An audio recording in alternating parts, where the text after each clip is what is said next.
Yang izin memperkenalkan diri, nama saya Peti Bimba Prianta, NPM 18744031. Saya dari D4 Teknologi Pembenihan Ikan. Di sini saya akan di video ini akan menjelaskan beberapa jurnal yang yang sebagai syarat ujian akhir praktek manajemen kesehatan ikan. Yang pertama yaitu daftar obat yang dilarang oleh Kementerian Kelautan dan Perikanan. Pada budidaya perairan, baik ikan maupun udang dapat dipastikan tidak akan terlepas dari penggunaan obat-obat dan tujuan untuk mencegah hingga mengobati penyakit.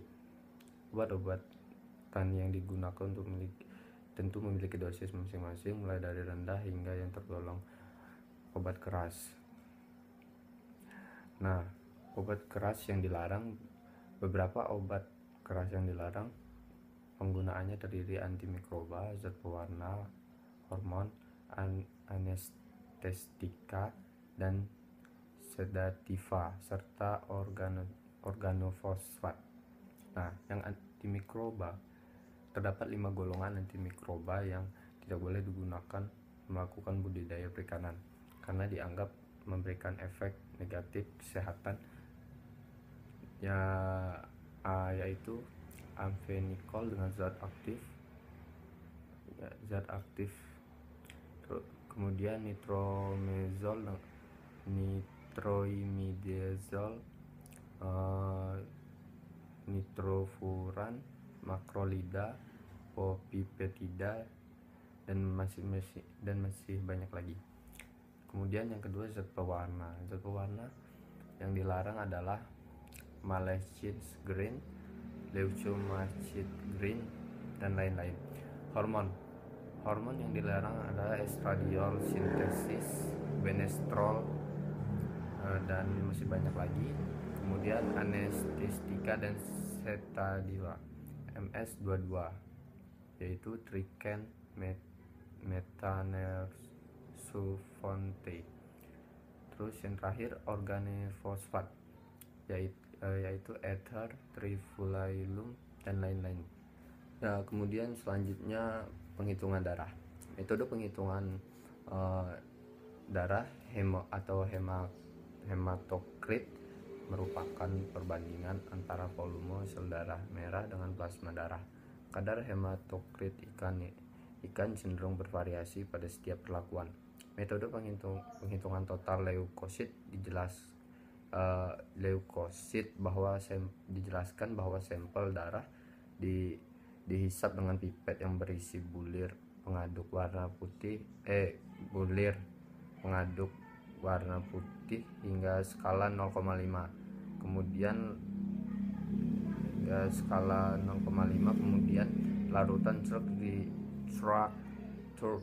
larutan truk ditambahkan hingga skala 11. Pengadukan dilakukan dalam pipet dengan cara mengayunkan tangan. Genggaman pipet seperti berbentuk angka 8 selama 3-5 menit hingga darah tercampur rata. Kemudian teteskan pertama larutan darah pada pipet dibuang, kemudian tetesan sampel darah pada hemositometer, kemudian ditutup dengan gelas penutup. Total leukosit dihitung sebanyak 5 kotak. Rumus yang digunakan untuk menghitung yaitu jumlah sel leukosit terhitung dikali 50 sel per milimeter kubik. Penghitungan diferensial leukosit yaitu limfosit, monosit, neutrofil dengan pengamatan preparat ulas darah. Metode pengobatan preparat ulas darah yang dijelaskan oleh Andreas Wojcicki dari literatur di bawah adalah gelas objek yang digunakan direndam dalam metanol terlebih dahulu untuk menghilangkan lemak yang menempel, kemudian sampel darah. Baik, selanjutnya adalah menggandakan probiotik. Probiotik adalah mikroorganisme atau mikroorganisme yang menguntungkan bagi hewan inang termasuk ikan sehingga berperan menekan pertumbuhan populasi mikroorganisme patogen atau bakteri. Adapun fungsi probiotik adalah menguraikan sisa pakan, senyawa organik dari pakan terlarut, dan kotoran ikan serta menekan pertumbuhan bakteri jahat dan mencegah terbentuknya koloni mikroba jahat dalam sistem pencernaan hewan inang, kemudian menghasilkan senyawa bersifat imunimulan untuk meningkatkan sistem imun ikan atau hewan inang yang menanggapi penyakit secara meningkat kadar antibodi dan aktivitas makrofag. Nah, lanjut saja. Cara pembuatan probiotik. Cara membuat probiotik ini dibuat berdasarkan pengalaman dari proses lapang bahwa di sekitar kita alam serta menyediakan sumber yang sangat murah untuk memenuhi kebutuhan pupuk atau probiotik untuk budidaya. Bahan 500 gram tetes tebu, 250 gram terasi, 2 kilo dedak atau bekatul yang halus, 2 kilo rumen sapi, 2 liter air cucian beras. Nah, kemudian cara ini, air bersih 20 liter dan alat kompor, panci, corong, serta jerigen 20 liter. Cara pembuatan, rebus semua bahan kecuali. Nah, kemudian selanjutnya metode pengobatan pada ikan. Yang pertama, suntik, metode penyuntikan.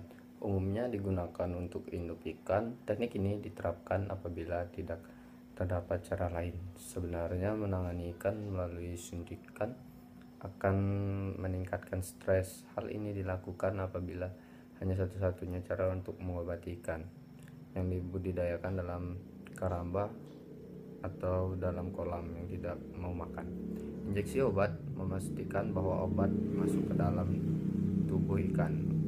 Obat yang digunakan untuk injeksi antibiotik, vaksin, atau vitamin dan disuntikan secara intramanular dan intraperitoneal. Nah, kemudian yang kedua, metode pencampuran pakan, yaitu yang bisa disebut selain oral. Metode ini tidak menimbulkan stres bagi ikan, umumnya digunakan untuk memberikan antibiotik dan bubuk vitamin selama pengobatan. Derajat pemberian pakan harian harus dikurangi sampai 1% per hari untuk memastikan bahwa semua pakan yang diberikan bisa dicerna habis. Kemudian yang terakhir, perendaman. Untuk pengobatan dengan cara perendaman sebelum pengobatan antiparasit. Biasanya pengobatan antiparasit ikan tidak boleh diberikan pakan untuk mencegah agar tidak berenang dengan konsentrasi zat berbahaya selama pengobatan. Tidak disarankan untuk meletakkan obat langsung dalam tempat budidaya. Dianjurkannya untuk mengambil sampel air 10 liter, mempersiapkan cadangan larutan yang akan disebarkan di antara tempat budidaya. Tidak semua obat dalam daftar di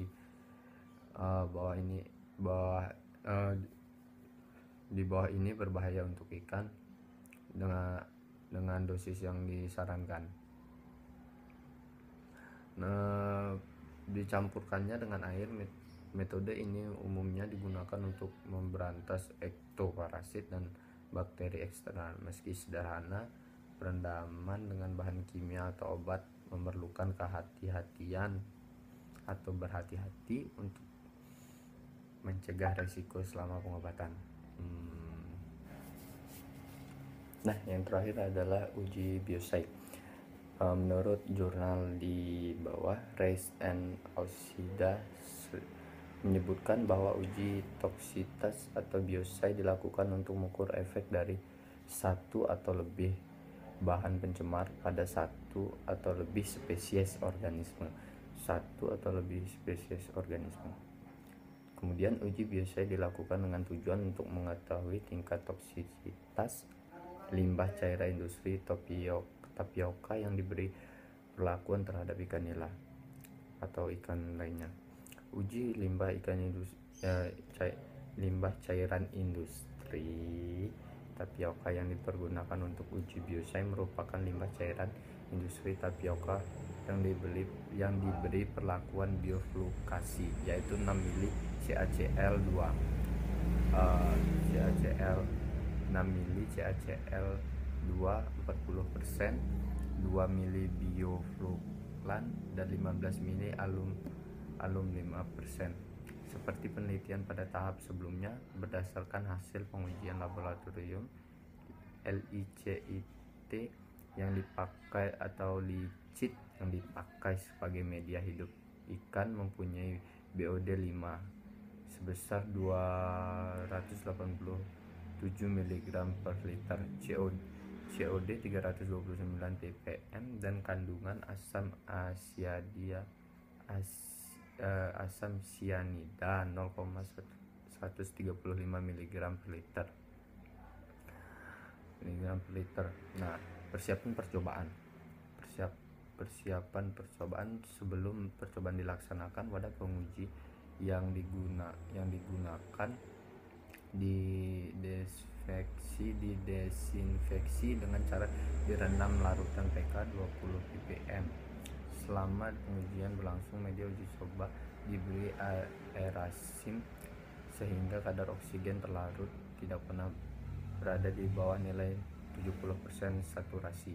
Selain itu, karakteristik fisik kimiawi media uji selama pengujian berada pada ambang kondisi yang baik pada ikan.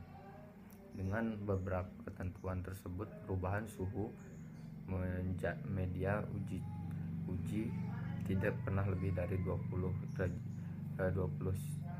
Celcius. Kadar CO2 bebas maksimal 10 ppm, kadar amonia bebas maksimal 1 ppm, kesadaran total minimal 15 ppm, CaCO3. Alkalinitas berkisar antara 50 sampai 200 ppm. Sekian yang dapat saya sampaikan. Mungkin itu saja. Apabila ada salah kata dan salah penafsiran, mohon maaf. Terima kasih. Selamat siang.